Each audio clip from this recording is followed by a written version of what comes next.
সুপ্রিয় শিক্ষার্থীবৃন্দ, তোমরা যারা 2026 সালের ক্যাডেট কলেজ ভর্তি পরীক্ষায় অংশগ্রহণ করতে যাচ্ছ, আজকে তোমাদের জন্য আরেকটি গুরুত্বপূর্ণ টপিক্সের সাজেশন নিয়ে আসলাম। এই টপিক্সটা হলো শতকরা। আমাদের অনেক শিক্ষার্থীরই বা অভিভাবকের একটা টেনশন বা প্রশ্ন, শতকরার তো কোনো কুল কিনারা নাই। শতকরা, তারপরে লাভ ক্ষতি, মুনাফা, সুদ কষা, তারপরে পাস ফেল, এই তেলের মূল্য বৃদ্ধি কম হ্রাস, এই যে এত এত অঙ্ক, এটা নিয়ে আসলে সবাই অনেক বেশি চিন্তিত থাকো যে এখান থেকে কোথায় কি আসবে, আরো এই বিষয়গুলো কোথায় আছে। যে ষষ্ঠ শ্রেণী গণিত বই যেটা 2.2, সপ্তম শ্রেণী গণিত বই 2.2 এবং অষ্টম শ্রেণীর 2.1, আরো নাকি 9 থেকে কিছু প্রশ্ন আসে। সব মিলায়া তোমাদের এই প্রস্তুতিটা নিতে একটু কষ্ট হয়ে যায় যে এত অঙ্ক করতেছি, এখন তো এই টপিক্স আমি শিখতেছি, এটা আবার বলে যাচ্ছি, অনেকগুলো টপিক্স আমার মাথায় রাখা মনে রাখা আসলে কষ্ট হচ্ছে, বই পড়তেছে। তার উপর বিগত সালে যারা পরীক্ষা দিয়েছে আমার বড় আপুরা ভাইয়েরা, তারা বলে যে এই শতকরা টপিক্স থেকে কিন্তু অনেক কঠিন প্রশ্ন হয়। এটা নিয়ে তোমরা অনেকেই ভয়ে আছো এবং বিভিন্ন গাইডে অনেক বেশি অঙ্ক, ধরো বাজারে যে সকল গাইডগুলি রয়েছে সেগুলোর মধ্যে এক এক গাইডে এক এক ধরনের অঙ্ক, তারপর বিভিন্ন মডেল টেস্টে বিভিন্ন টাইপের অঙ্ক, এই সব মিলিয়ে প্রস্তুতি নিতে তুমি আসলে হিমশিম খেতে তুমি আসলে হিমশিম খাচ্ছ। তো আজকে তোমাদের জন্য আর টেনশনের কোনো দরকার নেই। আমি এই সকল বই এবং সকল গাইড, মডেল টেস্ট, এই সব কিছু মিলিয়ে আমি তোমাদের জন্য একটা সুপার সাজেশন তৈরি করেছি। যে সাজেশনটা তোমরা যদি ফলো করো তাহলে এখান থেকে শতকরা টপিক্সের ভিতরে যে অঙ্কই পরীক্ষায় আসুক না কেন তুমি আনসার করতে পারবা, যদি আমার এই বাছাইকৃত যে অঙ্কগুলি রয়েছে, যদি তুমি এই অঙ্কগুলো একটু ভালোভাবে বুঝে করো, তাহলে পরীক্ষার হল থেকে তুমি ইনশাল্লাহ হাসি মুখে বের হতে পারবা। তো চলো শুরু করি, দেখি যে এই সাজেশনের ভিতরে কি আছে। দেখো, আজকের সাজেশনটি আমি তোমাদের জন্য সাজিয়েছি যে প্রথমে আমি যেহেতু আমাদের এইখানে অনেক বেশি প্রশ্ন, অনেকগুলো অধ্যায় আছে, এইগুলা থেকে আমি বাছাই করে জাস্ট যে অঙ্কগুলা দিয়েছি সেগুলো শুধু তোমরা একটু খেয়াল করো, দেখো। তো আমি প্রথমে ষষ্ঠ শ্রেণীর গণিত বোর্ড বই, যেটা এই গণিত বোর্ড বইয়ের অনুশীলনী, ষষ্ঠ শ্রেণী গণিত বোর্ড বইয়ের অনুশীলনী 2.2 এর 6 নাম্বার, 7 নাম্বার, 10 থেকে 13 জাস্ট এই কটা অঙ্ক দিয়েছি এবং উদাহরণ 10, 11, 12। এই ষষ্ঠ শ্রেণী বই থেকে এর বেশি অঙ্ক করার তোমার প্রয়োজন নেই। তারপরে আসো সপ্তম শ্রেণী গণিত বোর্ড বই, এখানে 2.2, এটা আসলে লাভ ক্ষতি, এটা 2.2 এর 5, 7, 8, 10, 11, 12 এবং 15 নং জাস্ট অঙ্কটি করবা। উদাহরণ 12, 15, 16, 18, এর বেশি প্রয়োজন নাই। তারপরে অষ্টম শ্রেণী গণিত বইয়ের বোর্ড বইয়ের 2.1 অনুশীলনী, যেটা 1 নাম্বার, 2 নাম্বার, 3 নাম্বার, যেটা লাভ ক্ষতি টপিক্সের অঙ্ক।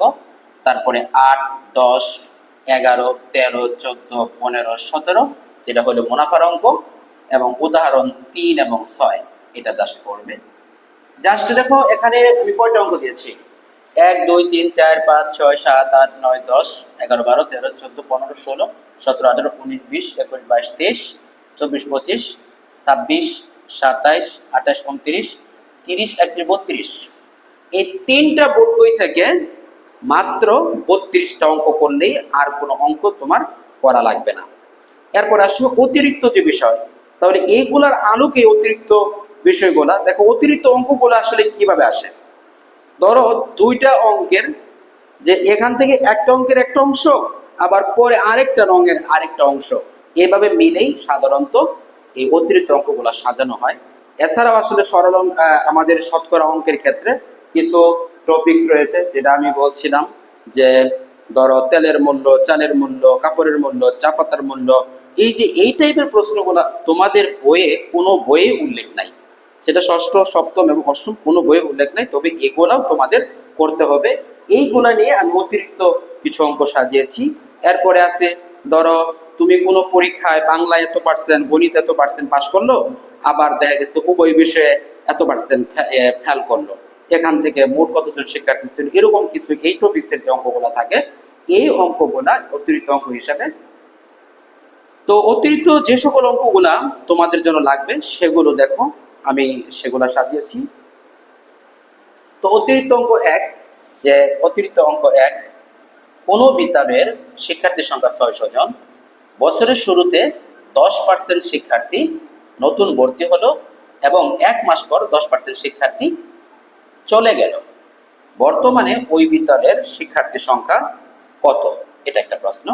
2 নাম্বার, ময়মনসিংহ গার্লস ক্যাডেট কলেজে 330 জন ক্যাডেটের মধ্যে ভাষা শিক্ষা করছে 72%, ফরাসি, 38% চাইনিজ, 30% উভয় কোর্স শিখতে আগ্রহী, এবং অন্যরা স্পেনিশ ভাষা শিখতে আগ্রহী হলে স্পেনিশ ভাষা শিখতে আগ্রহী কতজন? এটা একটা প্রশ্ন। 3 নাম্বার, বাংলাদেশ ক্রিকেট টিম 12টি খেলার মধ্যে 9টি খেলায় জয়লাভ করে, অবশ্য 8টি খেলার মধ্যে কয়টি খেলায় জয়লাভ করলে তাদের মোটের উপর সফলতা 80% হবে? একজন শিক্ষার্থী কোনো পরীক্ষায় 25% নম্বর পেল এবং 30% নম্বরের জন্য ফেল করলো, অপর একজন পরীক্ষার্থী 50% নম্বর পেল এবং 5 নম্বরের চেয়ে 20 নম্বর বেশি পেল, 5 নম্বর কত ছিল? এটা একটা প্রশ্ন।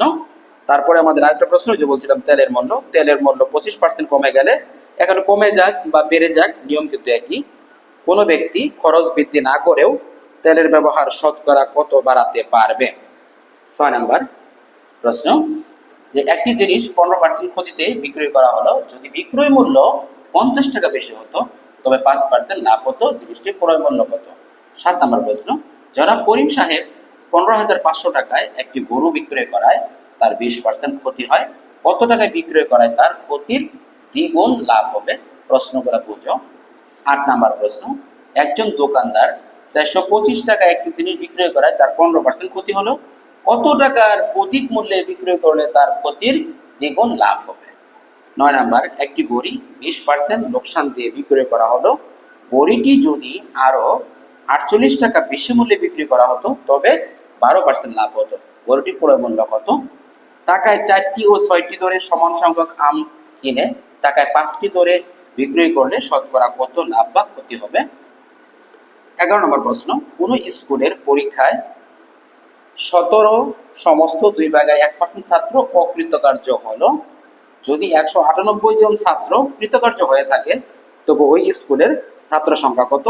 12 নম্বর প্রশ্ন, 40% শক্তির কপার সালফেট দ্রবণের প্রতি মিলিমিটারের ওজন 1.4 গ্রাম, 258 মিলিমিটার দ্রবণে কত গ্রাম কপার সালফেট রয়েছে? আমরা তারপরে চলে যাচ্ছি 13 নম্বর প্রশ্নে কি দিয়েছি, যে একটি শার্ট ও একটি প্যান্টের মূল্য 525 টাকা, যদি শার্টের মূল্য 5% ও প্যান্টের মূল্য 10% বৃদ্ধি পায় তাহলে এগুলো কিনতে 568.70 টাকা লাগে, শার্ট ও প্যান্টের প্রত্যেকটির মূল্য কত?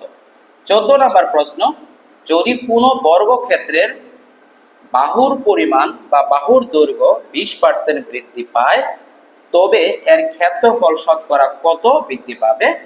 15 নম্বর প্রশ্ন, একটি আয়তক্ষেত্রের দৈর্ঘ্য 10% বৃদ্ধি ও প্রস্থ 10% হ্রাস পেলে আয়তক্ষেত্রের ক্ষেত্রফল শতকরা কত বৃদ্ধি বা হ্রাস পাবে? বার্ষিক পরীক্ষায় একজন ছাত্র মোট ক সংখ্যক প্রশ্নের প্রথম 20টির মধ্যে 15টির নির্ভুল উত্তর করলো, বাকি প্রশ্নের 1/3 সে নির্ভুল উত্তর দিল, সকল প্রশ্নের মান সমান, যদি ছাত্র শতকরা 75% নম্বর পায় তবে প্রশ্নের সংখ্যা কত ছিল? 17 নাম্বার, কোন কর্মী দোকানে কাজ করে 6,000 টাকা পায়, আবার প্রতিটি পণ্যে 20% কমিশনে বিক্রির জন্য 2,000 টাকা পায়, জানুয়ারি মাসে সে মোট আয় করে 10,000 টাকা, তাহলে সে কয়টি পণ্য বিক্রি করেছিল? 18 নম্বর প্রশ্ন, যে একটি ভোট কেন্দ্রে মোট ভোটারের 75% উপস্থিত ছিল, 2 জন প্রার্থীর একজন উপস্থিত ভোটারদের 55% ভোট পাওয়ায় দেখা গেল যে অপর প্রার্থী অপেক্ষা 75,000 ভোট বেশি পেয়েছে। ভোটারদের মোট সংখ্যা কত ছিল? 19 নাম্বার। কোনো কর্মচারীর বেতন এক মাসে 10% বৃদ্ধি পেয়েছে, কিন্তু পরের মাসে তার বেতন আবার 10% হ্রাস পেয়েছে বা কমে গেছে। এতে কর্মচারীর বেতন কত হ্রাস বা বৃদ্ধি পেল? 20 নাম্বার। চা পাতার উপর কর শতকরা 10 টাকা কমালে, ট্যাক্স যদি 10 টাকা কমায়, চা পাতার ব্যবহার শতকরা কত বৃদ্ধি হলে সরকার চা পাতা থেকে শতকরা 8 টাকা বেশি কর পাবে? এই ছিল আমার সকল টপিকস থেকে বাছাই করে 20টি প্রশ্ন। তো এই 20টি প্রশ্ন থেকে আশা করি ক্যাডেট কলেজ ভর্তি পরীক্ষা 2026 যেটা 27শে ডিসেম্বর অনুষ্ঠিত হবে, এখান থেকে শতকরা টপিক্সের অঙ্ক ইনশাল্লাহ কমন পড়বে। তোমরা এগুলা প্র্যাকটিস করো। আমি খুব শীঘ্রই আমার প্রত্যেকটা সাজেশনের প্রতিটি অধ্যায় থেকে আমি যে সাজেশনগুলো দিচ্ছি, এই সাজেশনগুলো থেকে আমি সমাধান ক্লাস নিয়ে আসবো। ততক্ষণ তোমরা অপেক্ষা করো। যদি আজকের আমার এই সাজেশনটি ভালো লেগে থাকে, তোমরা যদি একটু উপকৃত হও, তাহলে ফলো এবং সাবস্ক্রাইব করে পাশে থাকলে খুশি হব। সবাই ভালো থাকো। আল্লাহ হাফেজ। আসসালামু আলাইকুম।